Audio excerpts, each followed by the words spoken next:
안녕하십니까. 문종탁TV의 문종탁 변호사입니다. 제 변호사죠? 법률 얘기를 그동안 좀 많이 못한 것 같은데 오늘은 새해 들어서 민사소송에서 제일 많이 하는 소송이 뭘까요? 약정금 청구 소송에 대해서 말씀드리겠습니다.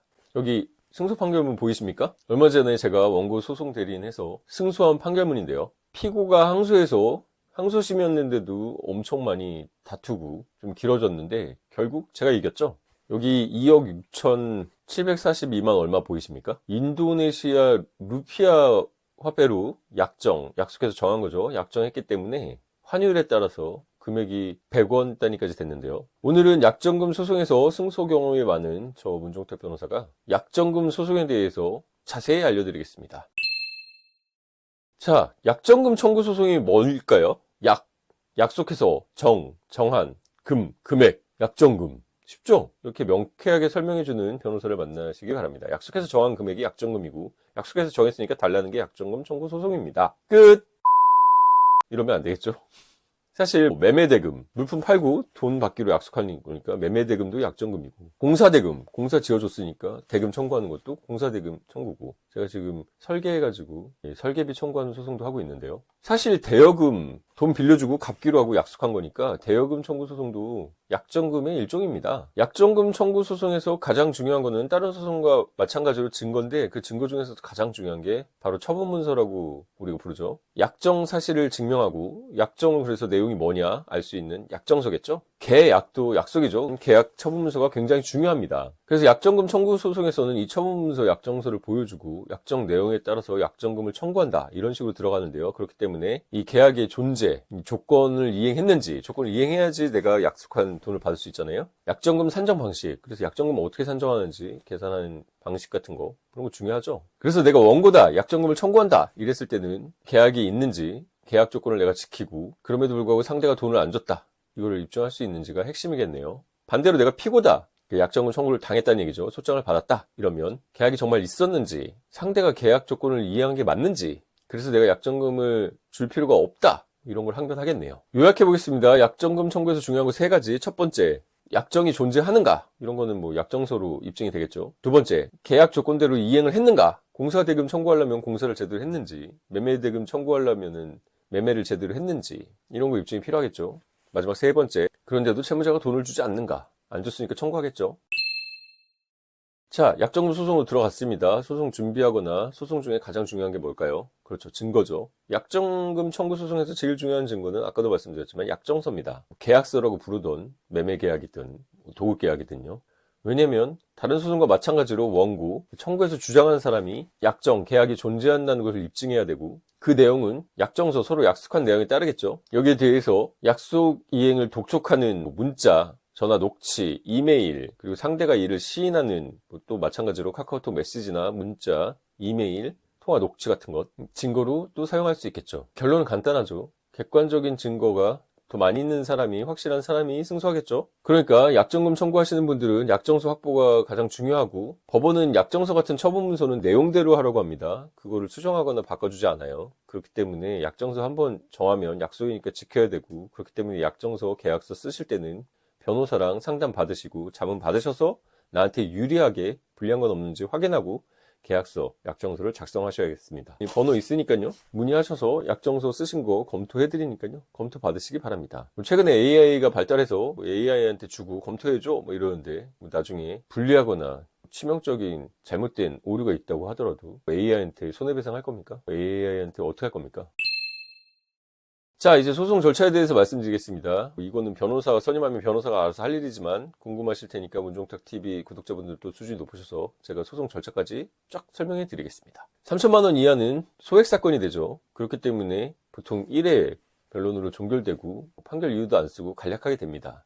이 3천만 원 이하는 또 변호사 선임하는 경우도 좀 드물죠. 그래서 소액 사건은 나중에 기회가 되면 따로 말씀드리겠습니다. 3천만 원을 초과하면 소액 사건은 아니죠. 인사 일반 사건이 되는데요. 10억 이상 고액 사건도 있긴 하지만 그건 논외로 하고, 일반 민사 소송으로 진행하면 소장 보내고 답변서 오고 변론기일 잡아서 변론 서로 하고 마지막에 판결을 하고, 그리고 중요한 게 판결만 있어서 안 되죠. 집행하는 단계로 나가게 됩니다. 근데 지급명령이 있다고 예전에도 알려드렸는데요. 지급명령은 상대가 2주 동안 이의하지 않으면 확정되고, 그거는 집행문과 같은 효력이 있어서 집행권한이라고 하는데요. 그걸 갖고 집행을 할 수도 있습니다. 소송 중에도 조정할 수도 있죠. 조정해서 서로 약정금이 있지만 너무 많다, 좀 깎자, 그리고 내가 분할 납부하겠다, 이런 식으로 조정하기도 합니다. 자, 첫 번째, 소장 작성과 제출. 변호사 통해서 하시길 권하는데 청구 취지와 청구 이유를 쓰죠. 이게 잘못되면 소송 자체가 어려워질 수 있으니까 소송을 본인이 한다고 하더라도 변호사랑 상담 받으셔가지고 소장 작성하고 보여주시고 검토받기를 권합니다. 소장이 법원에 접수되면 인지액 송달료 속가에 따라서 내시고 상대방한테 송달하죠. 상대방 그거 보고서 인정합니다, 인정 못합니다 따지는 답변서를 내죠. 그럼 법원이 변론기일을 지정합니다. 예전에는 한두 달이면 됐었는데 요즘 사건이 밀려서 좀 뒤로 밀리는 경향도 있고 2월 달에는 법원 인사 이동 시즌이라 기일을 잘 안 잡는 경향이 있습니다. 뭐 다투지 않으면 1, 2회면 끝나고 다투고 첨예하다 그러면은 3, 4회도 넘어가는 경우가 있는데요. 아까 말씀드렸듯이 경우에 따라서는 약정금이지만 너무 과하다 싶으면 법원에서 조정해보라고 조정으로 회부하기도 합니다. 자, 이제 변론이 다 끝나면 변론 종결을 하고 판결을 하겠죠. 변론 종결하고 바로 판결하는 게 아니라 최소 2주, 어떤 경우는 한 달 후에 판결문이 나오기도 하는데요. 결과적으로 승소하거나 패소하게 되겠죠. 승소하면 소송법상 이율 연 12%까지 더 받아올 수 있으니까요. 요즘은 법테크라고 하는데 나중에 지연이자까지 포함해서 집행할 수 있습니다. 승소하면은 변호사 비용도 상대에게 받아올 수 있겠죠. 자, 내가 피고다. 어떻게 해야 될까요? 일단은 30일 내에 답변서를 내는 것이 원칙이고 소장 받았으면 변호사한테 보여주시고 하십시오. 멋대로 이상하게 답변했다가 패소하고 돈과 지연이자 다 물어줄 수도 있으니까요. 살면서 절대 아끼지 말아야 될 게 변호사 비용이죠. 상담료는 아끼면 몇 천만 원, 몇 억짜리 소송에서 질 수도 있으니까요. 소탐 대실하지 마시기 바랍니다.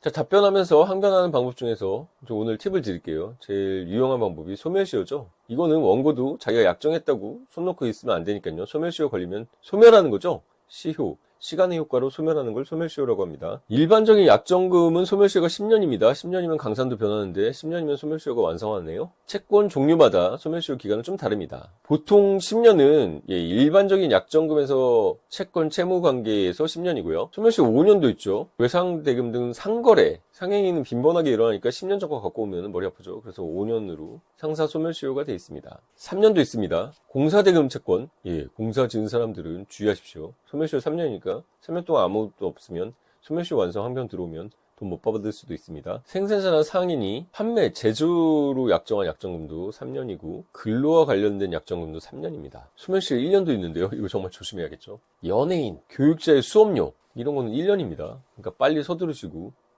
혹시 연예인과 계약해서 노래 부르고 돈 주고 뭐 이랬는데 1년 지났다. 그런 경우가 있을지 모르겠는데요. 그 경우 소멸시효 항변도 할 수 있으니 참고하시기 바랍니다. 자, 피고라면 소멸시효 항변을 할 수 있고 그러면 시효로 채권 채무 관계가 소멸했다 이런 주장이니까 무시무시하죠. 그렇기 때문에 여러분이 원고 채권자라면 소멸시효를 중단시켜야겠죠. 소멸시효 중단 방법이 뭐 있을까요? 대표적인 걸 말씀드리겠습니다. 첫 번째, 채무자가 채무를 승인하는 것이죠. 채무자가 본인의 채무를 인정하거나 일부 변제를 하거나 이러면 시효가 중단되는 경우가 있습니다. 또 내가 상대방에 대해서 약정금 청구를 이유로 가압류하고 이런 식으로 시효를 중단시킬 수도 있겠네요. 보통 최고라고 하는데요. 내용증명이나 이런 거 보내서 중단시켜놓고 대신 이것은 6개월 이내에 소송을 제기해야 됩니다. 자, 소멸시효 중단 방법 이런 것들도 필요하시면 법률 상담하시기 바랍니다.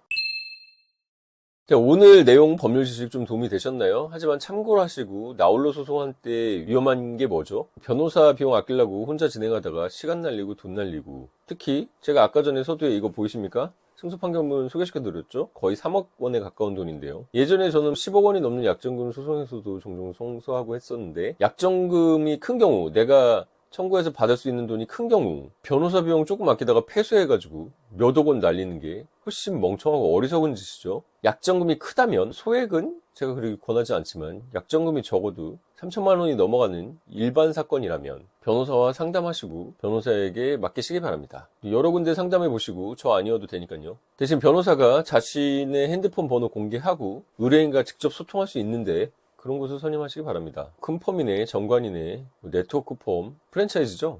광고 보고 갔다가 사무장만 만나고 선임했던 변호사는 계속 그만두고 딴 데 가서 계속 바뀌고 그래서 패소하고 진정하는 사건들 제가 대한변호사협의 이사죠. 많이 봅니다. 그렇기 때문에 광고에 현혹되지 마시고 실제 변호사와 직접 소통이 되는지 전연차 어소 변호사들이 많이 그만둬서 소통 하다가도 또 바뀌고 이러는지 그런 거 주의 깊게 보시기 바랍니다. 본인한테 굉장히 소중한 돈이니까요. 약정금 소송도 상담 필요하시면 위 번호로 연락 주시고, 새해에는 약속을 했으면 다 잘 지키기를 바랍니다. 오늘 내용 도움이 되셨다면 구독, 좋아요, 알람 설정 해주시고, 주변에 약정금 소송 고민하는 분 있으면 공유도 해주시면 좋겠죠? 지금까지 문종탁TV의 문종탁 변호사였습니다. 감사합니다.